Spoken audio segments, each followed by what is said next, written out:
Do you feel like you are falling behind, everyone is succeeding, and you feel like you are stuck in the waiting room? So in this video, we'll be going through the chart of Jeanne Owl, and she didn't write a single word of fiction till her 40s. So we will extract that rule and we will see how this is for the late bloomers, but those who also can bloom huge. So let's roll the intro and start the investigation.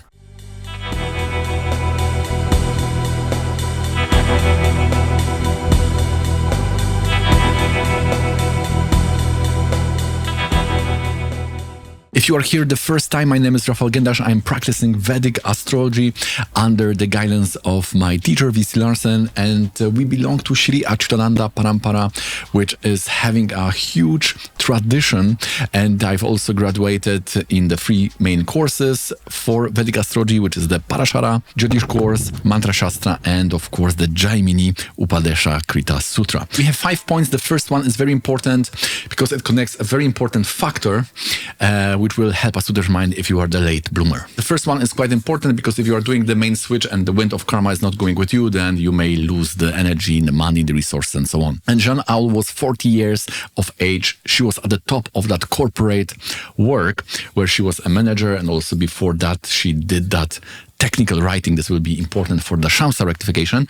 And then as a mother of 4 years old, so imagine the challenge which is there, she decides to totally switch her career life to writing. And it is about the Ice Age, so she really was preparing for that, the whole research, and even she took part in some workshops, so quite important and a dedicated move in her life. Most of us would look for some house, how to see where is that house which is showing the late career life. And I would say that the closest thing, if we want to see it, would be the 9th house. But we are looking at the time, because it's like in the chart readings. If you put everything what's in the chart to the client, he or she will feel overwhelmed. So we need to filter the what's important now through the dashas. So for example, for her, it was at the time of 40. So also you may see at which age you are when you want to make that big decision, and then connect to those houses which are showing this change. And we can see that in her chart, it was in the 11th house. So 11 is a maraka, or it's an end to the career life. So she ended in the 40, but she got that financial reward, which was quite huge, in 43. 43 is already about the Rahu, which is in the 5th house. We will be talking about the 5th house in the next rule, but this takeaway is that we need to see the 11th house.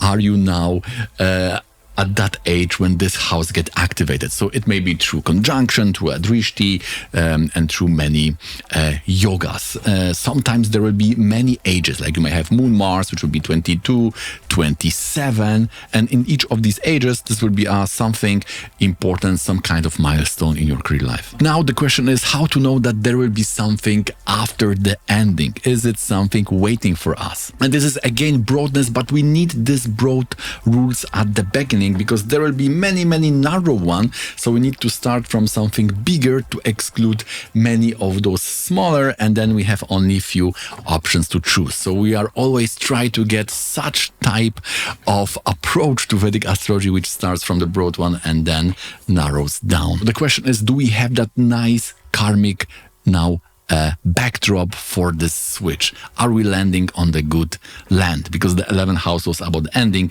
but what happens next? And most astrologers will see the 10th house, but how do you know that this karma or the energy of the 10th house was not burnt out already before in the young age when you were 20 or 30? So already we see that the 5th house was activated, not only because 43 is Rahu, but in the 2 main dashas, it was a Rahu Mahadasha, just the beginning of Rahu Mahadasha in the Kevala one. Kevala is a special dasha when dispositor of the moon is at Makaraka. So then we are counting or starting this timing system called dasha from the nakshatra, which is the star of that planet. This is quite complicated, maybe for the beginners, but if your dispositor of your moon, so let's say moon is in Leo, and if that Leo is loaded by Atmakarakas, which means that the sun is Atmakaraka, then you should start your dasha from the sun.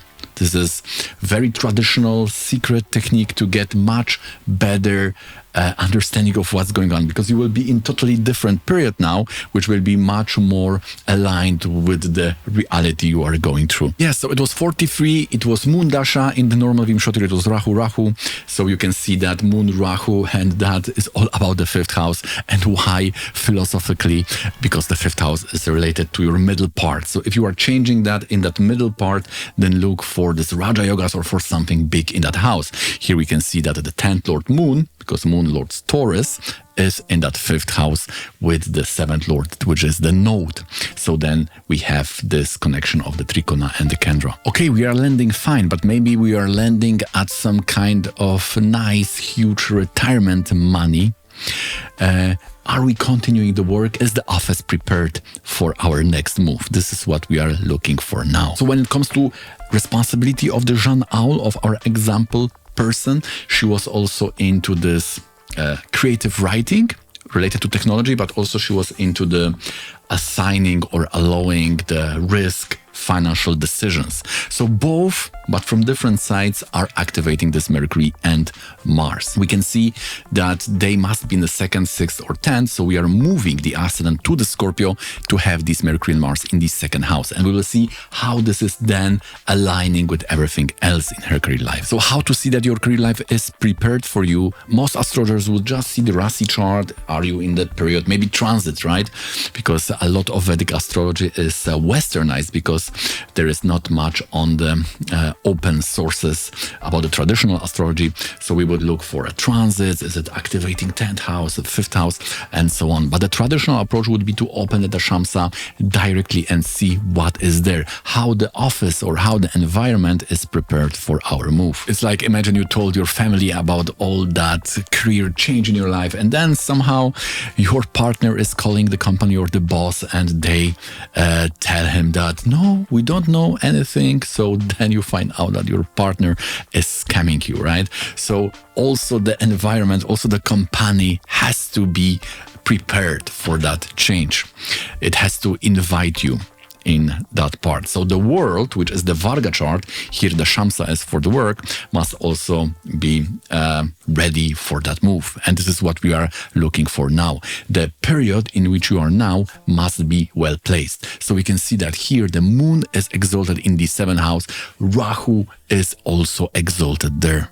And we see that 7th house is Marakadu the 6th, so it is ending the employment and it's starting the business. So now we can see how the Mercury and Mars in the 2nd house are fitting the situation. This is in the Sagittarius sign, so she was working for banking, for financial institutions. Everything is falling now into one picture. If you'd like to know how it looks in your case, maybe you're also having some delays, then we will be going through your chart and we will find those blockages and provide the mantras to unblock them. We will rectify your chart, use many Vargas, many Dashas, which are the timing system. And for this, we will also use the tips, which means the accentuate or increase the good parts of your chart. So the link is in the description. So you have to choose the proper Dasha for this. Try few based on the advice from the tradition, which one will fit, but also see your previous events. Are they nicely falling in the houses in which they should fall? Then you will know, oh, I have a good measuring point, and then you can also see the future and you can open the Dashamsa chart, because when it comes to timing, then the Varga Dasha, this is the place where they shine. If you are doing the timing, then the Varga charts will give you much better understanding of where you are and where you are hitting. If we decided that this is a good time to change, let us now see if place where we going is proper, because we may see that yes, we are leaving, we are going with the plane, we are moving abroad, we are on the travel, all that is there, but where we are landing, because that switch will also include what is the destination, right? So like in her case, she is moving into the career life of a writer.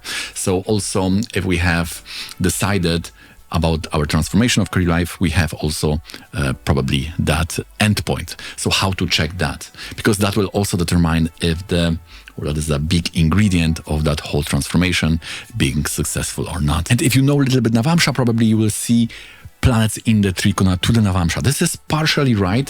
Why partially? Because this is usually good for the nerds or people who are intellectuals. They will have those houses occupied. Much better thing here would be to see the 10th house.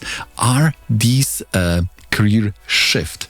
Are this destination we are changing to? If we assign planets to that new career, are they somehow having a big yoga with the 10th house? Because that will show that you will have success from that, especially the financial success. Like here, you can see that Mercury and Sun are aspecting the 10th house. But they were not aspecting. We have moved the ascendant to the Cancer. That is the reverse engineering we are doing, and some skeptic voice would be there in the crowd which would say, yes, you are just moving the thing how you like it. It's not so, because as demonstrated in the previous point in the Dashamsa, if you move something, then all other points have to also fall nicely into place. So this is nice with the Navamsha, that it entails a lot of areas. There is also health and there is also marriage. So if you move it to fit career life, it also have to work with the events related to health and marriage. And you may go through her marriage. She married very early, 18 age. And the dasha was related in all three dashas. One Graha dasha and two Rashi dashas were showing Libra and Venus. So it would be very hard to justify it with Gemini. It has to be to the Cancer. And then we have a Venus in the 7th. So then we have money from writing. Mercury is aspecting that. There are also few other more advanced things to show both success and the nature or the work for the writer.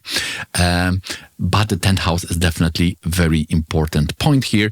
And we are justified to move to the Cancer because also we have events of the marriage, and this is also falling into place. It's like you are selling your Lamborghini and then you are ending with the Fiat Multipla. It's not worthy, or it's not a good move unless you are super satisfied in driving with your new car or in your having switched to the career life. But usually we want to see some kind of progress, right? So therefore the career life, the career to which you are switching to, should be nicely placed in the Navamsha to ensure that yes, now you are doing a progress, not the regress. You are not going backwards. The last point we already revealed, how to rectify Navamsha. Old way, when we are looking at the abilities plants in the trikona, they will show your abilities. That's true. They will nicely reflect, especially those intellectual ones.